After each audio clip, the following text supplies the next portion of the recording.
అయితే 2 years నుంచి నాతో రాంగ్ గా బిహేవ్ చేస్తుంది. 2 years నుంచి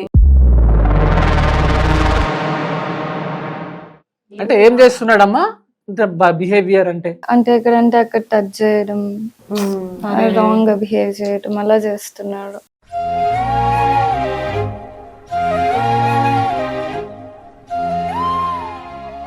కూతురు లాంటిది కదా, కూతురు అనుకోవాలి కదా అంటే, లేదు నాకు ఇష్టమైంది, నేను అమ్మాయి ఇష్టం ఏంటి తనంటే ఇష్టం అండి అని చెప్పి మాట్లాడుతున్నాడమ్మా. నువ్వు అప్పుడు ఆ మాటకి నువ్వేం చేసి నేను నిలదీసినండి, నేను నిలదీసి అడిగినా కూడా ఏం చెప్తలేడు. నిన్ను చూసుకుంటా, నీ పాపని కూడా చూసుకుంటా అని.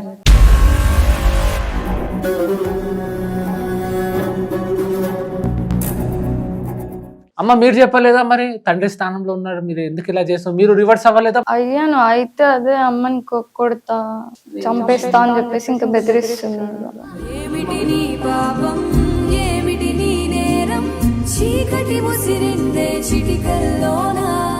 మీ మమ్మీతో ఎప్పుడు చెప్పారు మరి ఈ విషయం? మీరు స్టార్టింగ్ లోనేనా ఇప్పుడు ఇప్పుడా? లేదు, 2-3 months నుంచి నాకు పీరియడ్స్ రాకపోవడం వల్ల అయ్యో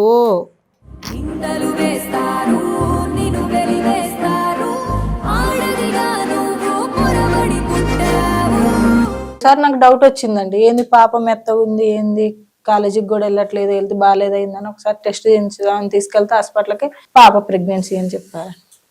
మేడం వినడానికి అసలు చాలా పెయిన్ఫుల్ మేడం.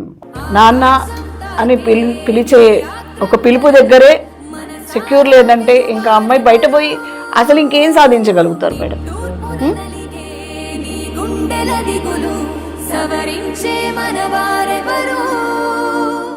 అసలు ఎలా సెక్యూర్ చేసుకోగలుగుతాం అంటే నేనేమంటున్నా అంటే, బయట పోతే జరుగుతున్నాయి, ఏ రేప్ కేసెస్ జరుగుతున్నాయి అంటే సరే సార్, ఇంట్లో ఉండే తండ్రి కూడా ఆ అమ్మాయి మీద అఘాయిత్యం చేశాడంటే నా వల్ల కావట్లేదు సార్.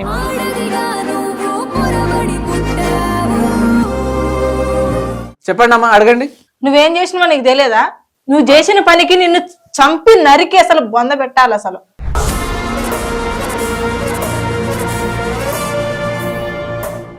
కాదయ్యా, ఆల్రెడీ పెళ్లి చేసుకున్నావు కదా, ఆవిడ చక్కగానే ఉంది కదా, మళ్ళీ ఆ పిల్ల ఏం చేసింది నిన్ను? ఆ పిల్ల జోలికి ఏం చేయబోయినా? మళ్ళీ ఇద్దరు కావాలి నాకు.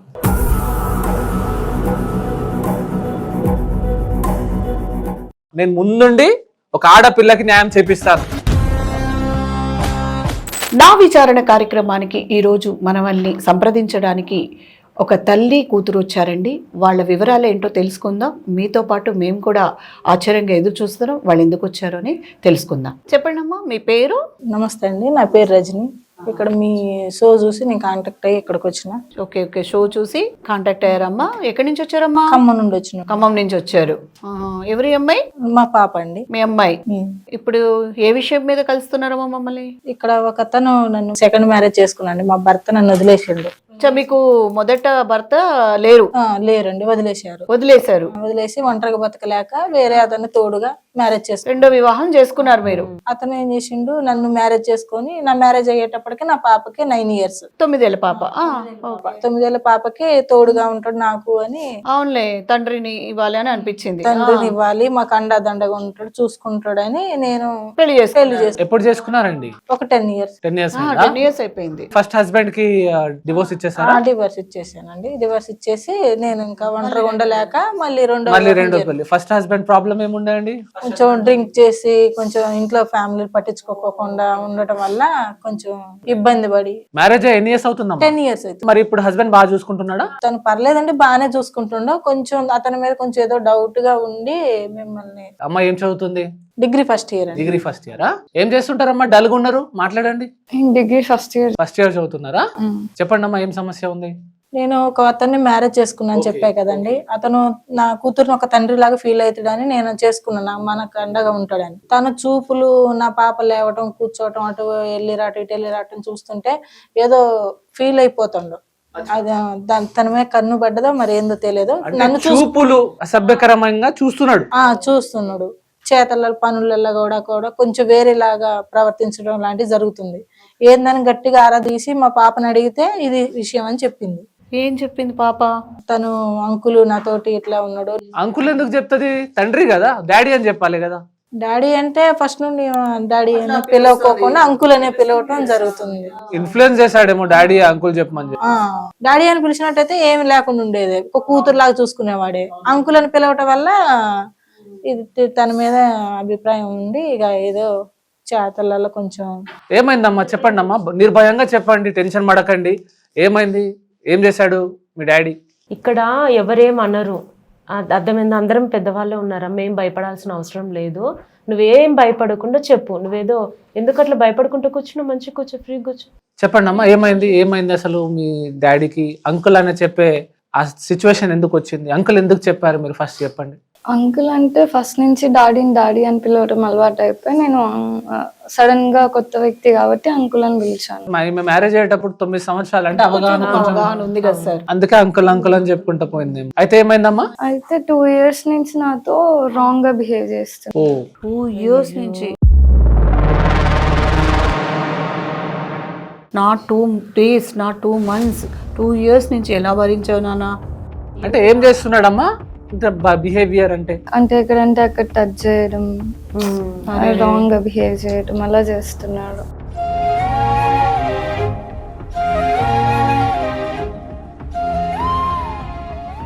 అలా చేస్తుంటే ఇంకా నేను మా అమ్మకి చెప్తా అంటే చెప్పొద్దు, చెప్తే మీ అమ్మను వదిలేస్తా, మీకు ఇంకా తోడు కూడా ఎవరు లేరు, చూసుకోండి, అంటే మీ బతుకులు ఇంకా అట్లనే అయిపోతాయని ఏదన్నా అనుండొచ్చు సార్.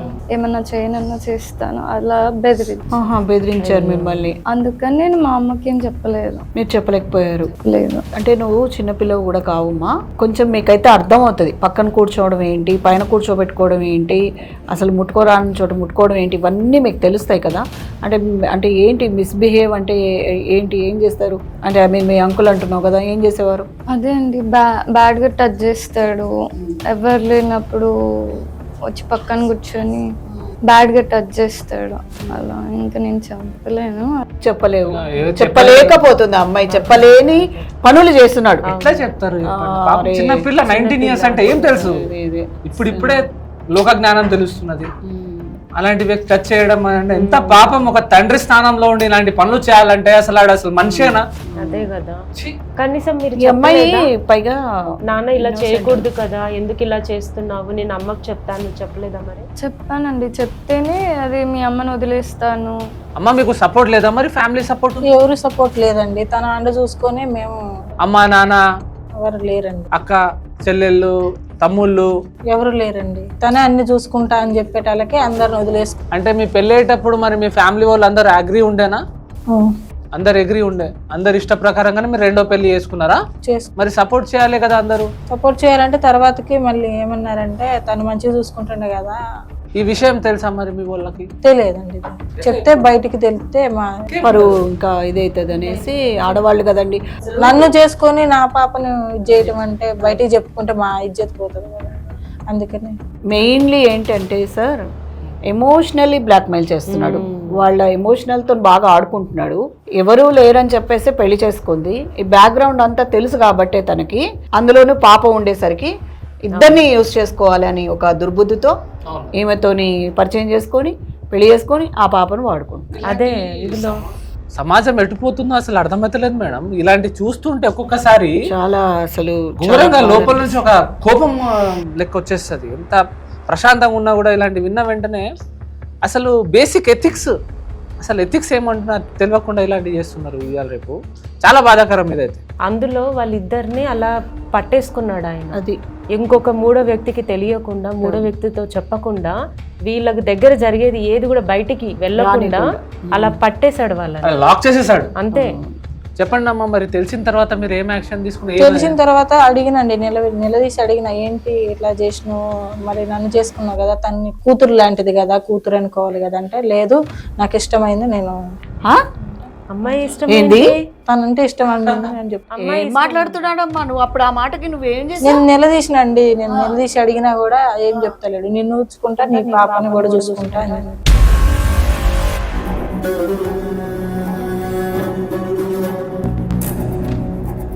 సార్ దుర్మార్గం. అదే కదా, అసలు నిన్ను చూసుకుంటా నీ పాపం చూసుకుంటా ఇది వరకు తాగేవాడు కాదండి, ఇప్పుడు తాగుడు మొదలు. అది కూడా ఉంది. ఇంకా అది కూడా ఎప్పటి నుంచి స్టార్ట్ చేశాడు? ఒక 2 years నుండి తాగడం మొదలుపెట్టి దురాలోచనలు స్టార్ట్ అయింది, స్టార్ట్ అయినాయి. ఇది కూడా స్టార్ట్ అయింది. తాగే మైకంలో ఏం చేస్తున్నా అనే ఆలోచన తనకు లేదు, లేదు, పోయింది ఇంకా అది. పోయింది. అమ్మ మీరు చెప్పలేదా మరి తండ్రి స్థానంలో ఉన్నాడు, మీరు ఎందుకు ఇలా చేస్తున్నారు, మీరు రివర్స్ అవ్వలేదా? అయ్యాను, అయితే అదే అమ్మని కొడతా చంపేస్తా అని చెప్పేసి ఇంకా బెదిరిస్తున్నాడు. ఏమిటి నీ పాపం, ఏమిటి నీ నేరం, చీకటి ముసిరిందే చిటికల్లోనా. మీ మమ్మీతో ఎప్పుడు చెప్పారు మరి ఈ విషయం మీరు? స్టార్టింగ్ లోనేనా ఇప్పుడు ఇప్పుడా? లేదు, 2-3 months నుంచి నాకు పీరియడ్స్ రాకపోవటం వల్ల నాకు అయ్యో నిందలు వేస్తారు, నిన్ను వెలివేస్తారు, ఆడదిగా నువ్వు పొరబడి పుట్టావు. పీరియడ్స్ రావట్లేదా?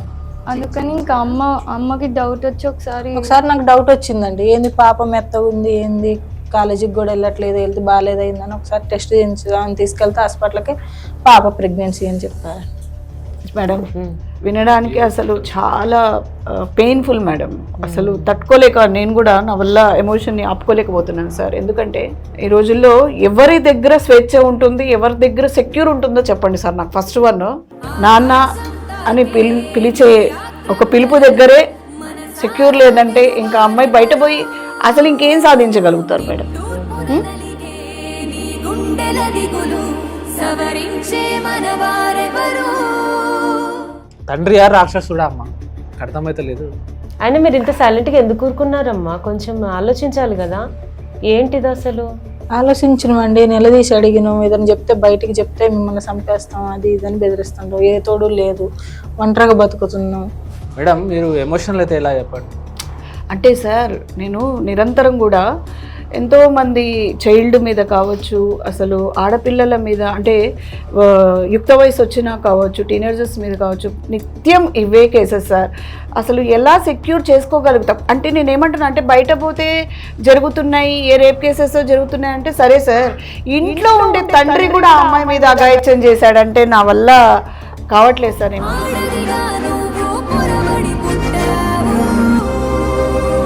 ఆయన తండ్రి స్థానాన్ని మర్చిపోయాడండి, ఆ స్థానం మర్చిపోయాడు. నా కూతురు కాదు కదా అని చెప్పి తను చేసే పద్ధతి అలా ఉంది. కానీ ఇది చాలా డేంజర్ విషయం అమ్మా. ఇలాంటి కఠినమైన ఇంత ఘోరమైన విషయానికి మీరు మనసులో పెట్టుకోవడం కరెక్ట్ కాదు. అమ్మాయి ప్రెగ్నెంట్ అయిందంటే చిన్న విషయం కాదు కదా. ఒక తండ్రి స్థానంలో ఉండి అలాంటి పని చేశాడంటే అది ఎంత ఘోరమైన విషయం చెప్పండి. ఇలాంటి వాళ్ళని సమాజంలోకి తీసుకొచ్చి ఇంకొకసారి ఇలాంటివి జరగకుండా చూడాలని మీరు డేర్ స్టెప్ వేశారమ్మా. ఇక్కడికి ఖచ్చితంగా చెప్పాలని వచ్చాను. మా బతుకులు అన్నీ ఎట్లాగ పోయినాయి, ఇంకా వేరే వాళ్ళన్నా ఇలాంటి వాళ్ళకి మోసపోకోకుండా నమ్మకోకుండా ఉండాలని మీరు ప్రయత్నం చేస్తున్నారు సార్. అమ్మా దీని మీద అయితే చాలా స్ట్రిక్ట్ యాక్షన్ తీసుకుంటామ్మా. నేనైతే చాలా సీరియస్ ఉన్నా.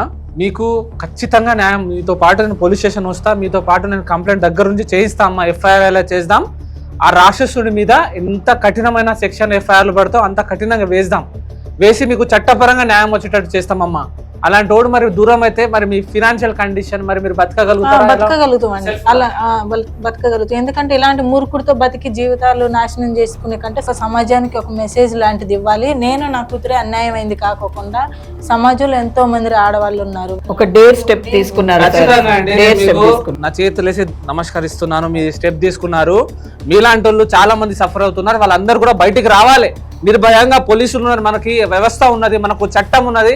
దీని మీద ఖచ్చితంగా మీరు బయటకు వచ్చారు, యాక్షన్ తీసుకుంటారండి. దీని మీద మీతో పాటు మీరు ఉండే ఏరియా పోలీస్ నేను వస్తామ్మా. నేను ముందుండి ఒక ఆడపిల్లకి న్యాయం చేపిస్తాను. నిజం చెప్తున్నాను. అతను ఎక్కడ ఉంటాడు? అతను ఇక్కడ ఇదివరకు ఎక్కడ హైదరాబాద్ అటు ఎటుండో తెలియదు. ఇప్పుడు రీసెంట్ గా మా దగ్గరకు వచ్చి ఉంటుండండి. మంచిగా చూసుకుంటా, మంచిగా ఉంటా, ఫ్యామిలీ లాగా అని తోడుగా ఉంటాను. 10 years నుంచి మీరు కలిసి ఉండట్లేదా? సపరేట్ ఉంటున్నారా? ఎట్లా నాకు అర్థమైతలేదు. కలిసే ఉంటున్నాం సార్ 10 years నుండి. 10 years బిఫోర్ సార్ అతను ఎక్కడ ఉండేవాడు, ఏం చేసేవాడు ఇంత కూడా తెలుసుకోకుండా ఒక స్టెప్ వేసేసాను. 10 ఏళ్ల నుంచి అయితే వీళ్ళతోనే ఉంటున్నాడు. మాతోనే ఉంటుండు, మంచి చెడులు అన్ని చూసుకుంటుండో, బాగుంటుండు. కాకపోతే ఆయనకి ఎందుకు బుద్ధి పుట్టిందో నాకు తెలియదు. నా కూతురు మీద కన్నేసి అంటే తాగిన తర్వాత అసలు తల్లి ఎవరు, కూతురు ఎవరు, భార్య ఎవరు తెలుసుకోలేని సిచ్యువేషన్స్ లో పోతున్నారు ఈ రోజు జనాలు. తాగితే ఏముంది సార్, వాళ్ళకి ఏం గుర్తుండట్లేదు. అప్పుడు తల్లి కూతురు అనేది పక్కన చూడట్లేదు. ఇంకా చూసే కళ్ళల్లో అదేమంటారు, ఆ తాగిన మైకంలో కూడా ఏం చేస్తున్నాను నేను, అది నా కూతురా, నా భార్య అది మర్చిపోతున్నాడు మర్చిపోతున్నారు. అట్లా పశువుగా కామంతో చూస్తున్నారు. పశువులు అంతే Correct అన్నారు. పశువుగా పశువులు. మారిపోతున్నారు. ఇదివరకు మేము ఇద్దరం బయటకు వెళ్ళి షాపింగ్ అట్లా వెళ్ళినా కూడా నాతో వచ్చేవాడు సార్. ఇప్పుడు పాపను ఇంట్లో పెట్టిపోతుంటే నాకు హెల్త్ బాగాలేదులే నేను ఉంటలే అని పాపకు తోడుగా ఉండి ఇట్లా ఇది చేసి పాప మీద చెప్పేసి ఇంట్లో పాప కోసం ఉండిపోయేవాడు. ఉండిపోయేవాడు. ఇది అక్రమ సంబంధంగా ఉండేది నాకు తెలియదు. తర్వాత అబ్జర్వ్ చేశాక తెలిసింది తను నాకు దూరం అవుతుండే తనకి దగ్గర అవ్వడానికి ట్రై ఇంట్లోనే ఇలాంటివి జరుగుతున్నాయంటే కన్నా తండ్రిని నమ్మకుంటే ఇంకెవరు నమ్ముతారు? నమ్మలేను సార్ ఎవరిని. అంటే మీతో బాగుండట్లేదు ఇంకా అప్పటి నుండి. బాగుండట్లేదండి. కొంచెం నన్ను కొట్టడం అలాంటివి చేయటం, పాపను బెదిరియటం, మీ మమ్మీకి చెప్తే నిన్ను చంపేస్తా అంటాం, అలాంటివి జరుగుతున్నాయి. అతని పేరేందమ్మా అసలు? కృష్ణ అండి. అయినా కూడా సార్ ఇది ఏదో అనడం కాదు కానీ ఆ లీలలన్నీ వేరు, ఇక్కడ ఇతను చేస్తున్న రాసలీలలు వేరు. ఏమ్మా అయితే అసలు ఇలా అని కూడా అనలేము. అవును, ఇంకా అంతకు మించి అసలు దానికి ఒక పేరు కూడా పెట్టడానికి నోరు కూడా రావట్లేదు. పాప అని చేయడం అంటే అసలు దౌర్భాగ్య స్థితిలో ఉన్నాము. ఎక్కడమ్మా ఎక్కడుంటాడు అతను? ఇక్కడ మా దగ్గరే ఉంటుండండి, ఖమ్మంలోనే. తీసుకొచ్చారా అతనికి? అవునా, తెచ్చారా? పిలిపిద్దామమ్మా. అంటే ఈ విషయం ఇక్కడ ఇలాంటి ప్రోగ్రామ్ ఉందని తీసుకొచ్చారా లేకుంటే? లేదండి, మామూలుగా మనం ఇక్కడ బయటకు వెళ్దాం, షాపింగ్కి వెళ్దాం అని చెప్తే రాడు కదా మేడం. చెప్పకోకుండా తీసుకొచ్చును. నేను నా పాప ధైర్యం చేసి ఇక్కడ తీసుకొచ్చును. బయట కూర్చున్నాడు, ఒకసారి పిలిపియండి మీరు. పిలిపిద్దాం సార్. మరి కృష్ణని పిలుస్తాము. మేడం మీతో వివరం ఏంటో అసలు ఆ కృష్ణ వచ్చినా కానీ మరిన్ని విషయాలు బయటకు వస్తాయి. బాబు కృష్ణ, కృష్ణ మీరేనా అండి? ఏంది ఇది? ఎక్కడ తీసుకొచ్చినావు? ఎవరు వీళ్ళంతా? కూర్చో చెప్తా, కొద్దిసేపు ఆగు. ఎవరు వీళ్ళంతా? తెలుస్తుంది మేము ఎవరమో. ఆమె ఎవరు? నా భార్య. భార్యనేనా? భార్య. పక్కకున్నది ఎవరు? గుర్తుంది, వాళ్ళ కూతురు. చూసినారా మేడం? వాళ్ళ కూతురు సార్. వాళ్ళ కూతురా? వాళ్ళ కూతురు. సో యాక్సెప్ట్ చేయలేదు ఆయన. చేయట్లేడు. నీ కూతురు కాదా? నా కూతురు కాదు. అంటే నీ భార్య వాళ్ళ కూతురు నీ కూతురు కాదా? రెండో పెళ్లి తెలిసే చేసుకున్నావు కదా? తెలిసే చేసుకో. కూతురు ఉన్నదే చేసుకున్నావు కదా, తెలుసు కదా? అవును. మరి ఇదేంది వాళ్ళ కూతురు అంటున్నావు? మన కూతురు అని చెప్పు. నాకు పుట్టలే కదా. నీకు పుట్టకపోతే నీకు కూతురు లెక్క కాదా? నీకు చెప్పే కదా నేను చేసుకుంది. నాకు 9 years పాప ఉన్నదంటే నేను తండ్రిలాగా చూసుకుంటా. మాట్లాడుకున్న తర్వాతే కదా అయ్యా పెళ్లి చేసుకుంది. మళ్ళీ నా కూతురు కాదు ఎవరికో పుట్టింది. పెళ్లి చేసుకుని భార్య భర్తలు అయ్యాకే కదా ఆమె పిల్లలు నీ కూడా పిల్లలు అవుతారు. ఆ బాధ్యత తీసుకున్నాకే కదా నువ్వు పెళ్లి చేసుకుంది. చెప్పండి ఏమైంది? ఎందుకు వాళ్ళు ఇక్కడికి ఎందుకు వచ్చారు మా దగ్గరికి? నాకు తెలియదు, ఆమె తీసుకొచ్చింది. నాకు ఇక్కడ తీసుకుపోదామని చెప్తే నాకు ఇది తెలియదు. ఇది ఏంటి అసలు? విషయం చెప్తావా లేకపోతే చెప్పిపియమంటావా మమ్మల్ని? నిజాలు ఆషామాషి అనుకుంటున్నావా? నువ్వు చేసిన పని ఏందో తెలుసా? ఎంత పాపిష్టి పని చేస్తారు తెలుసా మీరు? కన్న కూతురు కనకపోయినా కూడా ఒక కూతురు వయసు లాంటిది ఆమె. మీరు ఏం చేస్తారో అర్థమవుతుందా మీకు? ఒక ఆడపిల్ల జీవితాన్ని నాశనం చేయడానికి ఎట్లా మనసు వచ్చింది మీకు? చెప్తారా మీరు? మామూలు చెప్పమంటారా? ఏమయ్యా తాగేసి వచ్చావా? తాగలేదు మేడం. స్మెల్ ఇక్కడ దాకా వస్తుంది. వస్తుంది, వాసన వస్తుంది ఇక్కడ వరకు. ఈ రోజు ఇదే పని ఉన్నట్టుంది మేడం. అదే అర్థం కావట్లేదు. ఎందుకు తాగుతున్నారు? మంచిగా ఉండేటోళ్ళు కదా. 2 years నుంచి ఎందుకు తాగుతున్నారు? ప్రాబ్లమ్స్. ఏం ప్రాబ్లము? Family problem. ఏం మెంటల్ టెన్షన్ ఉంది? ఫ్యామిలీ ప్రాబ్లం ఉంటే ఫ్యామిలీలోనే అప్లై చేయాలా? అమ్మాయికి ఏం చేస్తారు మీరు? 2 months నుంచి ఏదో ప్రాబ్లం ఉందంట అమ్మాయికి, తెలుసా? మైండ్ ప్లేస్ లోనే ఉందా లేకుంటే జారిందా కిందికి? మాట్లాడు బాబు. ఏం మాట్లాడవు కూర్చొని? చేసిందో చేసేసుకో చూస్తున్నాడు మేడం. చెప్పండి అమ్మా, అడగండి. మా నోటి నుంచి ఆ పాపిష్టి మాటలు చెప్పాము, మీరు అడగండి. నువ్వేం చేసినావో నీకు తెలియదా? నువ్వు చేసిన పనికి నిన్ను చంపి నరికి అసలు బొంద పెట్టాలి. అసలు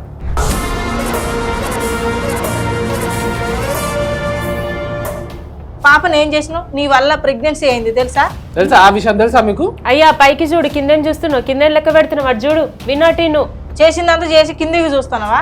నేనేదో తాగిన మైకంలో అట్లా జరిగిపోయింది. దానికి ఇప్పుడు ఇంత పెద్ద రాదంతం అవుతుంది. తాగితే నేనైతే నీకు తెలియదా? అంటే 2 సంవత్సరాల నుంచి తాక్కుంటూనే ఉన్నావా నువ్వు ఇప్పటిదాకా? తాగినప్పుడే అట్లా నేను ఆ మైకంలో నేను ఆ తప్పు జరిగింది. తప్పు జరిగిందా? బ్లాక్ మెయిల్ చేస్తున్నావా? అంటే తాగిన మైకంలోనే తప్పు చేస్తున్నావు, తాగిన మైకంలోనే అమ్మాయిని బెదిరిస్తున్నావా? ఇలాంటి వాళ్ళని జైలు వేసి 3rd degree ఎక్కియాలి మేడం. Correct sir, correct. ఇలాంటి వాళ్ళ ఈ సొసైటీకి చీడ పురుగులు ఇలాంటి వాళ్ళు. మరి ఆయన ఆల్రెడీ తాగేస్తున్నాడు. మనం చెప్పింది ఏదో ఆయన బుర్రకి ఎక్కుతలేదు అసలు. పోలీసు వాళ్ళు వచ్చి పట్టుకెళ్ళి తాగింది దిగిందాక తంతే అప్పుడు మాటలు వస్తాయి. బుర్ర చక్కగా పనిచేస్తుంది. ఏ బాబు, ఉరి శిక్షలు ఉన్నాయి, ఇలాంటి వాళ్ళ కోసం పెట్టాలి. ఇంత పాపిష్టి పని చేసే వాళ్ళ కోసం ఉండాలి. కాదయ్యా ఆల్రెడీ పెళ్లి చేసుకున్నావు కదా, ఆవిడ చక్కగానే ఉంది కదా. మళ్ళీ ఆ పిల్ల ఏం చేసింది నిన్ను? ఆ పిల్ల జోలికి ఏం చేయబోయినా?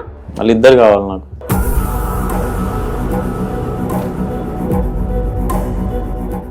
ఇద్దరు కావాలా? ఏం మాట్లాడుతున్నావు బాబు నువ్వు?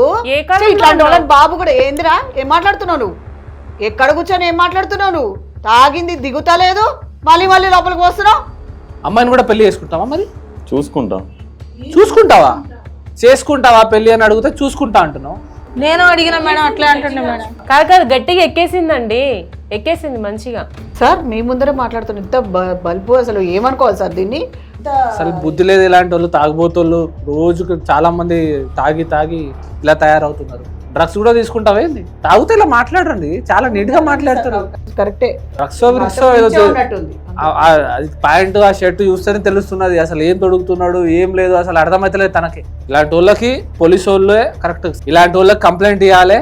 న్యాయ వ్యవస్థలో చాలా అంటే చాలా ఇలాంటి వాళ్ళకి కఠినమైన శిక్షలు ఉన్నాయి. అంతకు ముందు కూడా అసలు కృష్ణ ఏం చేసేవాడమ్మా? మామూలుగా పని చేసేవాడు. పని పోయేవాడు. ఏం పని చేసేవాళ్ళు? సుతార్ పని, సూతార్ పని, మేస్త్రి పని. మేస్త్రి పనికి వెళ్ళేవాడు. మేస్త్రి పనికి వెళ్తే ఏంది బాబు నీకెక్కడ దొరికేది? డ్రగ్స్ ఆడ దొరికేటివి. ఏడు దొరికేటివి నీకు? ఉంటారు కదా మేడం, ఫ్రెండ్స్ దోస్తులు వాళ్ళు ఉంటారు కదా. బయటకు వచ్చిన విషయం ఇక అడ్డం మీద కూర్చొని గెస్ చేసిన. ఖాళీ గెస్ చేశారు, ఒక రాయి వేశారు సార్, అది నిజం. అది నిజమైపోయింది మేడం. ఇంకా తాగిన కదా అన్ని చెప్పేస్తాడు. ఇంకా డ్రగ్స్ వాడేటోళ్ళకే వాళ్ళు ఏం చేస్తున్నారో అర్థం కాదు మేడం. తాగిన వాళ్ళకి అంత నార్మల్ ఉంటుంది, కానీ డ్రగ్స్ వాడిన వాళ్ళకి ఇంకా విపరీతమైన క్రిమినల్ థాట్స్ వస్తాయి. వాళ్ళు ఏం చేస్తున్నారో వాళ్ళకే అర్థం కాదు. మన గవర్నమెంట్ ఎన్ని యాక్షన్స్ తీసుకుంటారు దీన్ని ఆపడానికి, కానీ అది ఎక్కడి నుంచో పుట్టుకొస్తున్నాయి. నేను ఒకసారి అడిగిన సార్ బట్టలు పిండుకుంటా, ఏందో దొరికింది ఏంటంటే అది నీకు తెలియదులే తెల్లపొడి అని చెప్పి. తెల్లపొడి ఉన్నాయా ఇంట్లో? ఉన్నాయా అమ్మా? ఒకసారి 2 సార్లు దొరికినాయి సార్. ఇది ఏంది కృష్ణ, ఏంటి నీ పాకెట్లో ఏందో ఉన్నాయి అంటే, ఇవి నీకు తెలియదులే నీకు. అది అంతా డ్రగ్స్ అంటారు అమ్మా. అలాంటి ఏదైనా కనిపిస్తే ఇంకోసారి పోలీసులకు కాల్ చేయండి. ఇంటిమేట్ చేయాలమ్మా. ఇంట్లో ఏదైనా ఉంటే చూడండి, ఫస్ట్ వెతకండి. దొరికితే మాత్రం పోలీసులకు ఇన్ఫార్మ్ చేయండి. పోయినారంటే ఇక్కడ బయటకు కూడా రాడిగా. NDPS యాక్ట్ ఉంటది, narcotic drugs and psychotropic substances అనే యాక్ట్ ఉంటది. దాంతో లోపలికి వెళ్ళిపోతారు. అందుకే నా మందు తాగడం, దాని తర్వాత డ్రగ్స్ 2 కలుపుకొని ఆ మైకంలో వచ్చి ఈ చెత్త పనులు చేసుకుంటూ కూర్చున్నావా? చెప్పండి బాబు, మాట్లాడండి. అంతా ఆమె వేళ జరిగింది సార్. ఆమె ఏం చేసింది బాబు? నేను తాగిన మత్తులో వచ్చినప్పుడు కొంచెం ఫీలింగ్స్ వచ్చినప్పుడు ఆమె దగ్గరికి పోతే తిట్టడము. నిన్ను తిడుతుండే. మీ ఆవిడ మీద ప్రేమతో ఆమె దగ్గరికి పోతే ఆమె రానివ్వలేదు. మిమ్మల్ని రానివ్వలేదు అనేసి కూతురు దగ్గరికి వెళ్తారా? అట్లా వెళ్తారా మేడం? ఆమె ప్రాబ్లం ఏమున్నదో రానియాలంటే ఎప్పటికెట్లా రానిస్తారు? ఆమె ప్రాబ్లం ఏమున్నదో? 2 సంవత్సరాల నుంచి అదే ప్రాబ్లం లో ఉంటదా సార్? 2 సంవత్సరాల నుంచి అదే ప్రాబ్లం లో ఉంటదా? ఇంకా ఏమో మరి, ఒక్కసారి వద్దంటే అర్థం చేసుకోవాలి కదా ఆడదాన్ని. ఏ భార్య అయినా నువ్వేదో సంపాదించి చక్కగా తీసుకొని వచ్చి ఆమెకి ఏం కావాలంటే అది కొనిపెట్టి ప్రేమగా చూసుకుంటే సరే అని ఆమె కూడా ప్రేమగా ఉంటదేమో, కానీ నువ్వు రోజు తాగొచ్చి రా అని పిలిస్తే వచ్చేస్తారా? పాపం చూడు ఎంత అమాయకంగా కూర్చున్నది. ఏం మాట్లాడాలో అర్థమైతలేదు ఆమెకి. ఇక్కడ ఏం జరుగుతుందో అర్థమైతలేదు. ఆమెతో అలాంటి పని చేసినాం. చెప్పండి అమ్మా, మీరు చెప్పండి ఎలాంటి న్యాయం మీకు కావాలి. మీరు మేజర్ కాబట్టి మీరు చెప్పండి, మనం ఆ విధంగానే పోదాం. నాకైతే ఖచ్చితంగా ఇలాంటి ఓనికి జైలు శిక్ష పడేటట్టు నేను చేస్తాను. ఆయన అయితే ఇంకా మాతోటి ఉండొద్దు. వద్దు, మీకు ఆయన వద్దు. ఆయన ఇంకా మాకు ఎప్పటికీ కనిపించొద్దు. అండ్ అలాగే మా అమ్మకి ఏమన్నా సపోర్టింగ్ సిస్టమ్ ఏమన్నా కావాలి అమ్మకి. ఎందుకంటే మీరు బ్రతికే దానికి ఏదైనా సోర్స్ చూపిమంటున్నారు. అతను మాకు సరే ససేమి రావద్దు అని.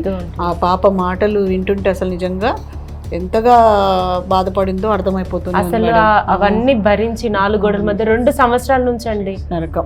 2 సంవత్సరాల నుంచి భరించి పాప మాట్లాడడానికి కూడా రావట్లేదు ఆ అమ్మాయికి. అబ్యూస్ అండి ఇది. ఆ వయసులో ఎంత యాక్టివ్ గా ఉండాలండి అసలు. ఆ పాప డైరెక్ట్ అక్కడ అమ్మకి సెక్షువల్ అబ్యూస్ చేస్తుండే, అమ్మాయికి సెక్షువల్ అబ్యూస్ చేస్తున్నాడు. అదే కదా. అసలు నువ్వు మనిషివా జంతువు నాకు అర్థమైతలేదు. అసలు ఇప్పటికి కన్ఫ్యూజన్ ఉన్నా. మనిషి రూపంలో ఉన్న జంతువు అనుకుంటా, అంతే.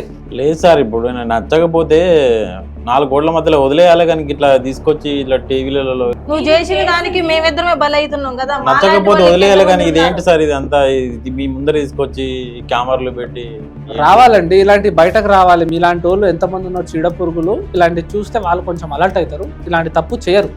అందుకోసం ఆ ఉద్దేశంతోనే ఇలాంటి ప్రోగ్రామ్ స్టార్ట్ చేస్తాం. అయినా మీరు చేసింది ఒక ఏమంటారు, ఎంత పెద్ద క్రిమినల్ కథ కాదు ఇక్కడ నడుస్తుంది. భార్య భర్తల బంధుత్వాన్ని మీరు ఇక్కడ చాలా చండాలం చేసి పడేశారు. గోళీలాట అనుకుంటున్నాడు. అదే ఆట చూసుకుంటే సార్ ఇద్దరిని మళ్ళీ ఆ మాట అన్నావు అనుకో దవడలు పగిలిపోతాయి. అసలు ఏం మాట్లాడుతున్నావు అర్థమైతుందా నీకు? ఎక్కింది దిగలేదు మేడం. ఇంకా అది డ్రగ్స్ అండి. బాగా గట్టి పట్టుకొని కూర్చుంది. నెత్తి మీద దెయ్యం ఉందా లేకపోతే ఇంకేమైనా ఉందా నీకు? అసలు ఆ పాపను చూస్తే జాలి అనిపిస్తలేదా నీకు? చిన్న పాప, కూతురేజ్. నీ వయసు ఎక్కడ, ఆమె వయసు ఎక్కడ? ఆమెను ఏం ఉంచుకుంటాను ఎట్లా చెప్పబుద్దవుతాను నీకు? అసలు చూసుకుంటా సార్ మంచిగా ఇద్దరిని మంచిగా అరే చూసుకుంటా. మళ్ళీ అదే మాట అలాగే అంటాడు, అంటావు? దబ్బడోలు పగలు కొట్టాలట్టే. ఏం బాబు తిక్క తిక్కగా ఉందా, కథలు పడుతున్నావా? దిగతలేదు, మత్తులో ఉంటుండు, అదే మత్తులో ఉన్నాడు. సార్ ఇట్లాంటి వాళ్ళు సొసైటీకి ఏంది సార్ చీడ పురుగులు అవసరమా సార్? అవసరం లేరండి సార్ ఉన్న సెక్షన్స్ అన్నీ కూడా అసలు ఈ డ్రగ్స్ ఎలా బయటకు వస్తున్నాయి, ఇంత పకడ్బందీగా ఉంటున్నా కూడా అయినా బయటకు వస్తున్నాయి. దాని మీద యాక్షన్స్, తర్వాత ఈ పాప కూతురు విషయంలో కూడా ఇలాంటి తప్పుదోవ పడుతున్న ఇలాంటి మనుషులకి, ఇలాంటి మృగాలకి ఉన్న సెక్షన్స్, వీళ్ళ బారి నుంచి ఇలాంటి ఒంటరి మహిళలు ఎలా ఉండాలి అనే వాటి గురించి కాస్త తెలియజేయండి సార్. ఇప్పుడు మనం చూస్తే రీసెంట్లీ సొసైటీలో డ్రగ్స్ కేసెస్ చాలా వస్తున్నాయండి. చెప్పకూడదు కానీ రీసెంట్లీ ప్రముఖ హీరోయిన్లు కూడా కొంతమంది డ్రగ్స్ విషయంలో పట్టుబడ్డారు. పోలీసెస్ కానీ గవర్నమెంట్ కానీ ఇలాంటి వాటి మీద చాలా స్ట్రిక్ట్ యాక్షన్ తీసుకుంటుంది. చాలా సెక్షన్స్ కూడా వచ్చినాయండి. Narcotic drugs and psychotropic substances అని స్పెషల్ యాక్ట్ ఉంది దీనికోసం. యాక్ట్ ద్వారా మన దగ్గర ఒక 10 grams కానీ గాంజా కానీ డ్రగ్స్ కానీ ఏది దొరికినా కూడా డైరెక్ట్ 3 నెలల జైలు ఉందండి. అలాంటి ప్రొవిజన్స్, స్ట్రిక్ట్ ప్రొవిజన్స్ ఉన్నాయి. ఇంత పెద్ద యాక్ట్ అండి అది, NDPS యాక్ట్. కానీ ఒకటి నాకు భార్య రోజు చూస్తుంది, తెల్లపొడి అంటుంది. ఒక్కసారి అన్న డౌట్ రాలేదా? ఆ టైంలో మీరు ఒక్క ఫోన్ పోలీసు వాళ్ళకి చెప్తే జైల్లో కూర్చున్నట్టు సపోర్ట్ కూడా ఎవరు రారండి. ఇలాంటి దానికి గవర్నమెంట్ కూడా ఇలాంటి వాళ్ళని డైరెక్ట్ జైల్లోనే వేస్తుంది. ఇలాంటి వాళ్ళకి స్పెషల్ రిహాబిలేషన్స్ ఉంటాయి, వాటిలో వేస్తుంది. అవన్నీ మర్చిపోవాలని రిహాబిలేషన్ సెంటర్స్ ఉంటాయి, వాటిలో వేస్తారు. ఇంకా మీ ఇద్దరి మీద జరిగేది ఒక సెక్షువల్ అబ్యూస్. మీరు ఇద్దరు ఎందుకు వాటిని ఇంకా అనుభవిస్తూ ఉన్నారు? ఎందుకు సహనం చేస్తున్నారు? ఇంకా కొంచెం ఇప్పుడైనా కొంచెం హ్యాపీగా ఉన్నారు. మీరు మా దగ్గరకు వచ్చేసి ఇక్కడ మీరు కొంచెం బయట మాట్లాడుతున్నారు. ఇప్పుడు మీరు చెప్పారని మాకు అర్థమైంది. ఇలాంటి వాళ్ళు ఉండే ప్లేస్ జైలు అండి, సొసైటీ కాదు. అందుకే సార్ ఇలాంటి వాళ్ళకు శిక్ష పడేలాగా చేయాలని మేము ముందుకు వచ్చినాం. వాళ్ళు కూడా అదే కోరుతున్నారు సార్. ఏ సెక్షన్, ఏ సెక్షన్స్ మంచిగా చూసుకుంటా సార్, మంచిగా చూసుకుంటా చెప్తే. క్షమించుడా? మీ భార్యని అడగండి, మీ కూతుర్ని అడగండి. వాళ్ళు క్షమించారంటే క్షమించొద్దు సార్, శిక్ష పడాలి. ఇలాంటి వాళ్ళు సమాజానికి చెడు పురుగుల్లాగా తయారవుతారు. ఒకళ్ళని వదిలిపెడితే అందరూ. అయితేనేమో చూసుకుంటా, లేకుంటే క్షమించండి. ఒకసారి అవకాశం ఇచ్చి చూడొచ్చు. ఇంక ఇందులో అవకాశం నువ్వు చేసింది చిన్న పని కాదు. ఏం అవకాశం ఇవ్వాలి మీకు? ఏం చేస్తారు? అవకాశం ఇస్తే మీరు ఏం చేస్తారు? ఇంత ముందులా కాకుండా మంచిగా చూసుకుంటా. ఏం చూసుకుంటారు? అది లేకుంటే నేను ఉండలేను. ఎందుకంటే నాకు తాగినప్పుడు కోరికలు ఎక్కువ వస్తాయి. మాట్లాడుతున్నాడు సార్. తాగినప్పుడు కోరికల కోసమే భార్యనా? తట్టుకోలేక అట్లా. సార్ అసలు ఏం మాట్లాడాలో కూడా అర్థం కావట్లేదు అంటే ఆయన చూడండి ఎలా మాట్లాడుతున్నారు. ఎలాంటి రాంగ్ఫుల్ వర్డ్స్ వస్తున్నాయి నోటి కంటే, అది నేను ఈ వీడియో ముందు చెప్పలేను. ఖరాబ్ కాదు, కామం పెరిగిపోయింది. సరే వాళ్ళని బాగా చూసుకుంటా సార్, వాళ్ళు లేకుండా నేను ఉండలేను. వాళ్ళు లేకుండా నువ్వు ఉండలేవు, ఇది మంచిగానే ఉంది మాట. కానీ వాళ్ళతో ఉండి నువ్వు చేసే పనులేంటి? ఏం చేస్తున్నావు నీకు అర్థమవుతుందా? అసలు డ్రగ్స్ మాయలో పడి, ఆ తాగుడు మైకంలో పడి నువ్వు చేసేది నీకు అర్థమవుతుందా? అసలు నీ మైండ్ లెక్కనే ఉందా? నాకు ఆ సిచ్యువేషన్ లో కావాలి సార్ అది. అరే కావాలంటే నువ్వు పెళ్లి చేసుకున్నావు, నీ భార్య దగ్గర పోవాలి, కానీ నువ్వు కూతురు దగ్గర ఎట్లా పోతావు? భార్య వద్దంటుంది సార్, అదే కదా ప్రాబ్లం. ఏందమ్మా ఏం చెప్తున్నావు? వద్దంటేనే కదా నాకు సార్ కోరికలు తాగి వచ్చి ఎక్కువైపోయినాయి. చికాకు పెడతాడు సార్. ఇంట్లో వయసు పిల్ల ఉంది, వద్దన్నా కూడా చూడాలి కదా మీరు. ఆ చూడు తల్లి ఎట్లా ఆలోచిస్తుంది. ఇప్పుడు కూతురు ఉన్నది, కన్నా కూతురు ఇంట్లో ఉన్నది, ఆమె ముందు ఇలాంటి పనులు చేస్తే ఎలాంటి ఎఫెక్ట్ పడుతుంది అని తను ఆలోచిస్తుంటే నువ్వేమో వెనక నుంచి ఇలాంటి పనులు చేస్తావు. అది కాదు, అసలు పెళ్లి చేసుకుంది నువ్వు దానికోసమేనా? అదేనా ఇంకా కోరికలు జీవితం? ఉంటాయి కదా కామన్ గా. ఇప్పుడు తాగినప్పుడు ఇంక కోరికలు ఎక్కువ వస్తాయి, తట్టుకోలేక నేను. బాబు అది నువ్వు నీ భార్య మనసును గెలుచుకొని నువ్వు అలా ఉండాలి. ఏంటిది ఈ భార్య పనులేంటి? ఒప్పుకుంటలేదు కదా. ఒప్పుకుంటలేదంటే ఇక రోజు పొడుగు తప్పుకోకుండానే ఉంటుందా ఏంటి? 2 సంవత్సరాల నుంచి చెప్పుకోకుండా ఉందని చెప్పి కూతురు దగ్గరికి వెళ్తారు ఎవరైనా? ఏదో తాగిన మైకంలో అలా జరిగిపోయింది. ఏదో అనడానికి, మైకంలో అనడానికి నువ్వు చేసిన చిన్న పని కాదు. వాళ్ళిద్దరూ పోలీస్ స్టేషన్ వెళ్ళి మీ మీద కంప్లైంట్ ఇచ్చేటట్టు నేను చేస్తా, మీ మీద యాక్షన్ అయ్యేటట్టు నేను ఖచ్చితంగా చూస్తా. ఆ పిల్లకి న్యాయం జరిగేటట్టు చూస్తాను. ఇదంతా కాదు, నువ్వు ఒప్పుకుంటావో ఒప్పుకోవా అది చెప్పు. నువ్వు నాకు కావాలి. ఎంత ఏంది ఇది? నిన్ను ఒప్పుకుంటే మా ఇద్దరం చంపేసి వెళ్ళిపోదు కానీ మళ్ళీ. నేను ఎవరిని చంపన్నా? ఇప్పుడు నువ్వేమంటున్నావు అది నాకు అది చెప్పు. నిన్ను శిక్షించాలి. ఇస్తారండి మా అమ్మని, నన్ను చంపేస్తా. వాళ్ళకి సెక్యూర్ లేదని భయపడుతున్నారు సార్. మేము ఉండలేము సార్ ఇతనితో. నాకైతే కావాలి మేడం. ఏంది కావాలి? ఏంది కావాలి? ఏం మాట్లాడుతున్నావు నువ్వు? అది కావాలి, ఇది కావాలి. జైలు కావాలి నీకు. అసలు నీకు కావాల్సింది జైలు, ఇల్లు కాదు. ఇప్పుడు ఎంత కెమెరాలో పెట్టి ఇప్పుడు టీవీలో చూపిస్తే ఇప్పుడు నాకు ఇంక వేరే పెళ్లి అవుతుందా? ఇంకా పెళ్లి చేసుకునే ఈ ఉద్దేశం- వయసులో పెళ్లి చేసుకుంటావా? ఇంకా అసలు నువ్వు భలే ట్విస్ట్ల మీద ట్విస్ట్లు ఇస్తున్నావుగా. ఓసారి తాగుడు అంటాడు, ఓసారి డ్రగ్స్ అంటాడు, నాకు 2 కావాలంటాడు. ఆమె నాకు మూడొస్తే ఆమె నాకు కావాలి మేడం అంటాడు. ఏం మాట్లాడుతున్నావు, ఇవన్నీ కాదనేసి ఇప్పుడు ఇవన్నీ బయటకు వస్తే నాకు ఇంకే పెళ్ళి ఎట్లయితుంది మేడం అంటున్నాడు. అందుకే జైల్లో వేసి పెళ్లి చేద్దాం మేడం.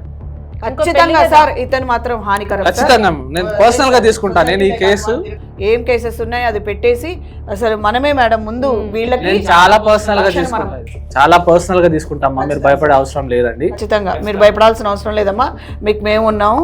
అతన్ని మీరు 2 ఏళ్ళు ఎగారంటే నిజంగా మీ బాధ ఏంటో మాకు చాలా అర్థమైంది. ఎందుకంటే అసలు అతను ఏం మాట్లాడుతున్నాడో అంత తెలియకుండా మాట్లాడుతున్నాడు. విచక్షణ కోల్పోయి ఉన్నాడు. అతనికి మాత్రం శిక్ష పడి తీరాల్సిందే. రిహాబ్లో వేస్తారో ఆయనకి గుర్తు తెస్తారో కానీ ఇప్పుడు మాత్రం తనకి మాత్రం తగిన శిక్ష పడాలి సార్. మేడం నాకు వాళ్ళిద్దరు కావాలి మేడం. ఏం మాట్లాడుతున్నావు పద్దాక ఇందాక నుంచి చూస్తున్నా. అంటే ఆమె కావాలంటారు. ఎవరి దగ్గర మాట్లాడుతున్నావు? వాళ్ళు లేకుండా ఉండలేదు మేడం. కత్తలు పడుతున్నావు ఇందాక నుంచి మనుషులకి. చూసావా నీ వాళ్ళ ఇదంతా వీళ్ళెవరు కూడా నాకు తెలియదు. ఇక్కడ తీసుకొచ్చి నన్ను బదనాం చేసినావు. నా ఇజ్జత్ మొత్తం పోయినా కెమెరాలో పెట్టించి నీ సంగతి నువ్వు ఇంటికి వస్తావు కదా, నీ సంగతి చెప్తా. నువ్వు వస్తావు, సాయంత్రం వస్తావు కదా. వస్తావు చెప్తాడు బాగానే చెప్తాడు. దిగిన దాకా అట్లాంటి మాటలు మాట్లాడుతుంటాడు. దిగిన తర్వాత అంత సీన్ లేదు వానికి. మీకు ఇప్పుడే సార్ ఏం సెక్షన్స్ ఎట్లా చేయాలి అనేది కూడా సార్ మీకు మొత్తం సరైన డైరెక్షన్స్ ఇస్తారు. మేడం ఆ అమ్మాయికి మీరు సరైన కౌన్సిలింగ్ ఇవ్వండి మేడం. ఎందుకంటే పాప టీనేజ్లో ఉండి అసలు చూడరానాటివి చూసింది, పడరానాటివి పడింది. ఆ అమ్మాయికి కొంచెం మీరు స్ట్రెంగ్త్ వచ్చేలాగా తనకు కూడా ఒక మాట చెప్పండి. అలాగే ఈ ఇద్దరు మహిళలకు కూడా ఇంకా ఫ్యూచర్లో వీళ్ళు ఎలా బ్రతకాలి, ఏం చేయాలనేది కూడా మనం ముగ్గురం ఆలోచించి వాళ్ళకి ఏదన్నా తగిన ఒక షాప్ పెట్టేయడమో వాళ్ళ కాళ్ళ మీద వాళ్ళు నిలబడేలాగా మనం చేస్తాం sir. Domestic violence, sexual abuse మీ ఇద్దరి మీద జరిగింది. సో మీరిద్దరూ పోలీస్ స్టేషన్కి వెళ్ళేసి కంప్లైంట్ ఇస్తే ఖచ్చితంగా తన మీద యాక్షన్ అనేది జరుగుతుంది. మీ ఇద్దరితో పాటు నేను కూడా స్వయంగా వస్తాను. మనం అందరం కలిసి కంప్లైంట్ ఇచ్చి ఇలాంటి వాళ్ళ మీద ఇంకా ఫ్యూచర్లో ఇలాంటి వాళ్ళు పుట్టుకొస్తారు. ఇది ఒక ఎగ్జాంపుల్ కావేటట్టు ఖచ్చితంగా పర్సనల్ తీసుకొని మనము కంప్లైంట్ ఇచ్చి శిక్ష పడేటట్టు చేస్తాం. మీరు భయపడే అవసరం లేదు. చట్టం అంతా మీ ఫేవర్లోనే ఉంది. ఎవరైతే విక్టిమ్స్ ఉన్నారో వాళ్ళకి ఖచ్చితంగా న్యాయం జరుగుతుంది. న్యాయ వ్యవస్థ అలా స్ట్రాంగ్గా మారింది ఈ మధ్యలో. ఆడపిల్లలకి చాలా రైట్స్ వచ్చాయి ఇప్పుడు. అమ్మ నువ్వు కూడా టెన్షన్ పడకు, నీకేం చేయాలో 2 నెలలు కదా, నీకు టెన్షన్ పడే అవసరం లేదు. నెక్స్ట్ ఏం చేయాలో అది మేడం గారు చెప్పారు. ఏం టెన్షన్ పడకండి అమ్మా. ఇప్పటికైతే ఇంకా అది ఏదో ఒకటి చేసేసి అతన్ని మాత్రం జైల్లో వేయాల్సిందే. ఖచ్చితంగా వేద్దాము. తనకు తగిన శిక్ష తనకు పడుతుంది. ఇప్పటి వరకు ఈ 2 సంవత్సరాలు మీరు ఆ బాధని ఎలా తట్టుకున్నారు, అది అసలు ఎలా మీకు చెప్పాలో కూడా మాకు అర్థం కావట్లేదు. నువ్వు మంచిగా ఇంకా చదువు మీద కాన్సన్ట్రేషన్ పెట్టు, ఇదన్నీ మర్చిపో. మీకు కౌన్సిలింగ్స్ ఇది ఒక్కసారికి సరిపోదు, మీకు ఖచ్చితంగా కౌన్సిలింగ్ ఇస్తాము. మీరు ఈ బాధ నుంచి బయటికి రావాలి. మీరు కూడా ఇప్పుడు మీ కాళ్ళ మీద మీరు నిలబడాలి. ఎందుకంటే ఆల్రెడీ ఒక తోడు చూసుకొని అతను పెళ్లి చేసుకొని బాగుంటాడు అనుకున్నారు, అతడు మోసం చేశాడు. సరే ఇతనన్నా బాగుంటారని ఆశతో అనుకున్నారు, ఇది ఇలా జరిగింది. పర్వాలేదు, ఏది జరిగినా మన మంచిగా అనుకోవాలి ఒక విధంగా. అయితే అలాంటి చెత్తవాడి వల్ల మీ జీవితం నాశనం అవ్వకుండా ఉండాలి అంటే ఇంక ఇదంతా మీరు ముందు మైండ్ నుంచి తీసేసేయండి. హ్యాపీగా ఉండండి. మీకు మళ్ళీ మేము కౌన్సిలింగ్స్ ఇస్తాము. ఇది ఒక్కసారి కాదు, ఇంకో 2 సార్లు ఇస్తాము.